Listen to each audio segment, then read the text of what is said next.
Experience of the McWilliamses with membranous croup, or diphtheria. This is as related to the author of this book by Mr McWilliams, a pleasant New York gentleman whom the said author met by chance on a journey. Well, to go back to where I was before I digressed, to explain to you how that frightful and incurable disease, membranous croup, diphtheria, was ravaging the town and driving all mothers mad with terror. I called Mrs. McWilliams' attention to the little Penelope and said, "Darling, I wouldn't let that child be chewing that pine stick if I were you." "Precious, where's the harm in it?" said she, but at the same time preparing to take away the stick, for women cannot receive even the most palpably judicious suggestion without arguing it, that is, married women. I replied, "Love, it is notorious that pine is the least nutritious wood that a child can eat." My wife's hand paused in the act of taking the stick and returned itself to her lap.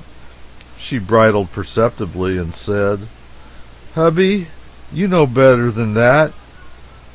You know you do. Doctors all say the turpentine in pine wood is good for weak back and kidneys." "Ah, I was under a misapprehension. I did not know the child's kidneys and spine were affected, and that the family physician had recommended—" "Well, who said the child's spine and kidneys were affected?" "My love, you intimated it." "The idea! I never intimated anything of the kind." "Why, my dear, it hasn't been 2 minutes since you said—" "Bother what I said. I don't care what I did say. There isn't any harm in the child's chewing a bit of pine stick if she wants to, and you know it perfectly well. And she shall chew it, too, so there now." "Say no more, my dear. I now see the force of your reasoning, and I will go and order 2 or 3 cords of the best pine wood today. No child of mine shall want while I— Oh, please go along to your office and let me have some peace. A body can never make the simplest remark, but you take it up and go arguing and arguing and arguing till you don't know what you're talking about, and you never do."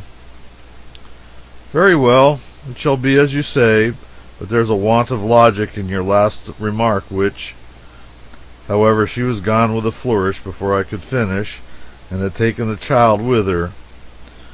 That night at dinner she confronted me with a face as white as a sheet. "Oh, Mortimer, there's another. Little Georgie Gordon is taken. Membranous croup. Membranous croup. Is there any hope for him?" "None in the wide world. Oh, what is to become of us?" By and by a nurse brought in our Penelope to say good night and offer the customary prayer at the mother's knee. In the midst of "Now I lay me down to sleep," she gave a slight cough. My wife fell back like one stricken with death, but the next moment she was up and brimming with the activities which terror inspires. She commanded that the child's crib be removed from the nursery to our bedroom, and she went along to see the order executed. She took me with her, of course. We got the matters arranged with speed. A cot bed was put up in my wife's dressing room for the nurse. But now Mrs. McWilliams said we were too far away from the other baby, and what if they were to have symptoms in the night, and she blanched again, poor thing. We then restored the crib and the nurse to the nursery and put up a bed for ourselves in the room adjoining. Presently, however, Mrs. McWilliams said, "Suppose the baby should catch it from Penelope?" This thought stuck a new panic in her heart, and a tribe of us could not get the crib out of the nursery again fast enough to satisfy my wife, though she assisted in her own person, and well nigh pulled the crib to pieces in her frantic hurry. We moved downstairs, but there was no place there to stow the nurse, and Mrs. McWilliams said the nurse's experience would be inestimable help, so we returned, bag and baggage, to our own bedroom once more, and felt a great gladness like storm-buffeted birds that had found their nest again. Mrs. McWilliams sped to the nursery to see how things were going on there. She was back in a moment with a new dread. She said, "What can make the baby sleep so?" I said, "Why, my darling, baby always sleeps like a graven image." I know, but there's something peculiar about his sleep now. He seems to breathe so regularly. Oh, this is dreadful." "But, my dear, he always breathes regularly." "Oh, I know it, but there's something frightful about it now. His nurse is too young and inexperienced. Maria shall stay with her and be on hand if anything happens." "That's a good idea, but who will help you?" "Oh, you can help me all I want. I wouldn't allow anybody to do anything but myself, anyhow, at such a time as this." I said I would feel mean to lie abed and sleep and leave her to watch and toil over our little patient all the weary night, but she reconciled me to it. So old Maria departed and took up her ancient quarters in the nursery. Penelope coughed twice in her sleep. "Oh, why don't that doctor come, Mortimer? This room is too warm. This room is certainly too warm. Turn off the register, quick." I shut it off, glancing at the thermometer at the same time and wondering to myself if 70 was too warm for a sick child. The coachman arrived from downtown now with news that our physician was ill and confined to his bed. Mrs. McWilliams turned a dead eye upon me and said in a dead voice, "There is providence in it. It is foreordained. He never was sick before. Never. We've not been living as we ought to live, Mortimer. Time and time again I have told you so. Now you see the result. Our child will never get well. Be thankful if you can forgive yourself. I never can forgive myself." I said without intent to hurt, but with heedless choice of words, that I could not see that we'd been living such an abandoned life. "Mortimer, do you want to bring judgment upon the baby too?" Then she began to cry and suddenly exclaimed, "The doctor must have sent medicines." I said, "Certainly, they're here. I was only waiting for you to give me a chance." "Well, do give them to me. Don't you know that every moment is precious now? But what was the use of sending medicines when he knows that the disease is incurable?"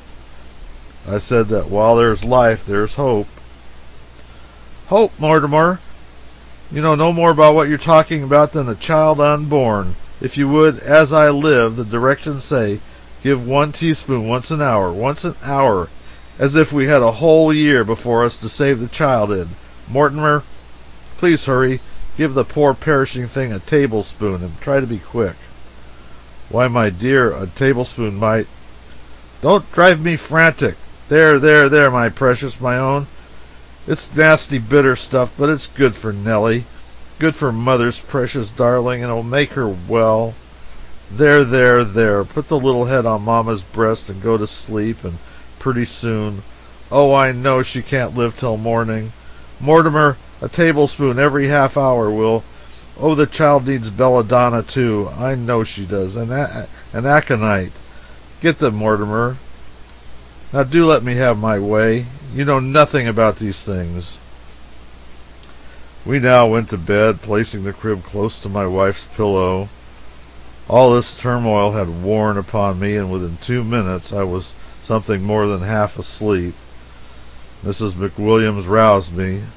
"Darling, is that register on?" "No." "I thought as much. Please turn it on at once. This room is cold. Turn it on." And I turned it on and presently fell asleep again. I was roused once more. "Dearie, would you mind moving the crib to our side of the bed? It's nearer the register." I moved it, but had a collision with the rug and woke up the child.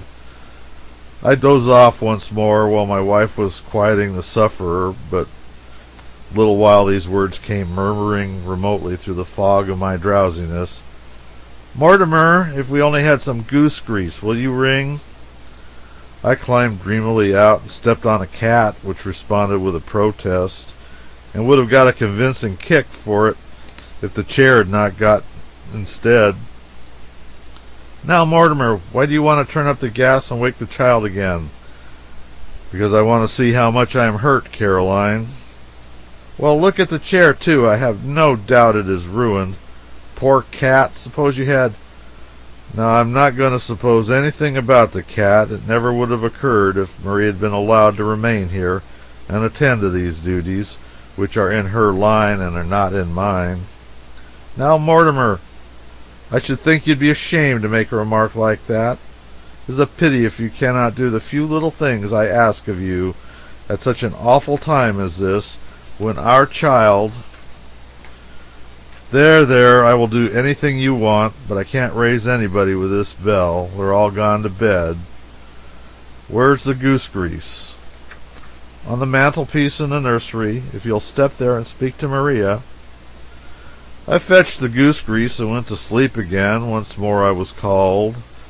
Mortimer, I so hate to disturb you, but the room is still too cold for me to try to apply this stuff. Would you mind lighting the fire? It's all ready to touch a match to. I dragged myself out and lit the fire, then sat down disconsolate. Mortimer, don't sit there and catch your death of cold. Come to bed. As I was stepping in, she said, But wait a minute. Please give the child some more of the medicine. Which I did. It was a medicine which made a child more or less lively, so my wife made use of its waking interval to strip it and grease it all over with the goose oil. I was soon asleep once more, but once more I had to get up. Mortimer, I feel a draught. I feel it distinctly. There's nothing so bad for this disease as a draught. Please move the crib in front of the fire. I did it, and collided with a rug again, which I threw in the fire. Mrs. McWilliams sprang out of bed and rescued it, and we had some words. I had another trifling interval of sleep, and then got up by request and constructed a flaxseed poultice, which was placed upon the child's breast and left there to do its healing work. A wood fire is not a permanent thing. I got up every 20 minutes in renewed hours, and this gave Mrs. McWilliams the opportunity to shorten the times of giving medicines by 10 minutes, which was a great satisfaction to her. Now and then, between times, I reorganized the flaxseed poultices and applied synapsisms and other sorts of blisters, and where unoccupied places could be found upon the child.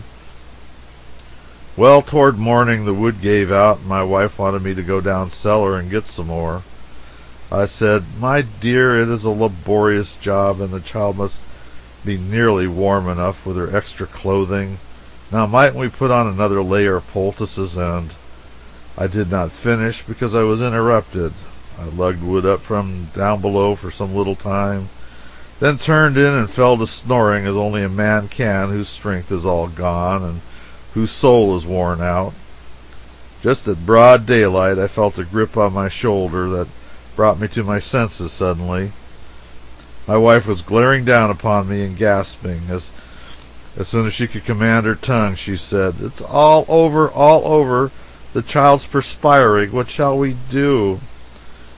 Mercy, how you terrify me. I don't know what we ought to do. Maybe if we scraped her and put her in the draft again.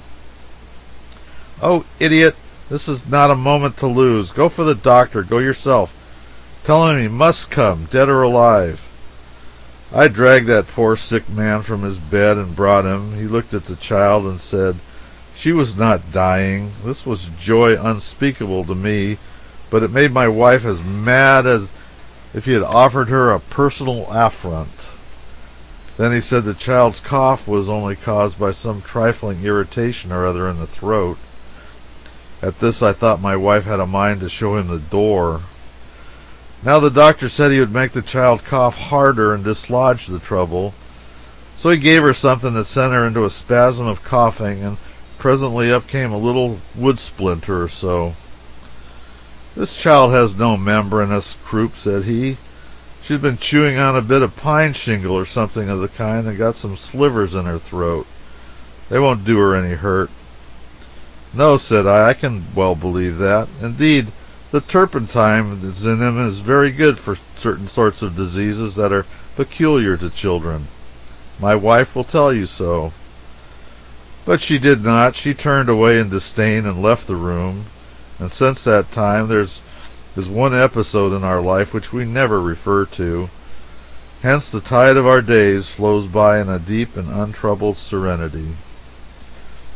Post note here, very few married men have such an experience as the McWilliamses, and so the author of this book thought it may be a novelty that would give a passing interest to the reader.